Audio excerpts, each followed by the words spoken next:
நேத்திலிருந்து கொஞ்சம் ஒரு மாதிரி டல்லா எண்ணெயெல்லாம் ஊத்து பார்த்துக்கிட்டு இருந்தார். மகன்கிட்டலாம் ரொம்ப ரொம்ப அன்பா தான் பேசிக்கிட்டு இருந்தார்.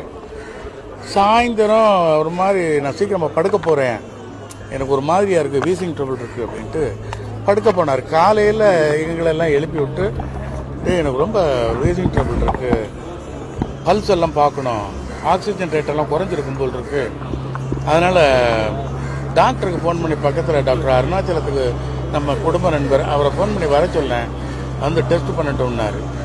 அதுக்கு பிறகு இல்லை வேண்டாம் அப்படின்னுட்டாரு. கொஞ்ச நேரத்தில் எனக்கு சுகம் இல்லை, நான் ஆஸ்பத்திரிக்கு போகலாம் வான்னாரு. நடக்க முடியல, ஒரு மாதிரி மயக்கமாக இருக்குன்னாரு. ஆம்புலன்ஸை வர சொல்லி ஆம்புலன்ஸில் ஏற்றினோம். ஆம்புலன்ஸில் ஏற்றும் போதே அவர் கண்ணு சொருக ஆரம்பிச்சு. அதை பார்த்தது எனக்கு பயமாக போச்சு. ஏன்னா கண்ணு சொருகுது, மேலே அப்படியே பார்க்குறாரு அப்படின்ட்டு இருந்தேன்.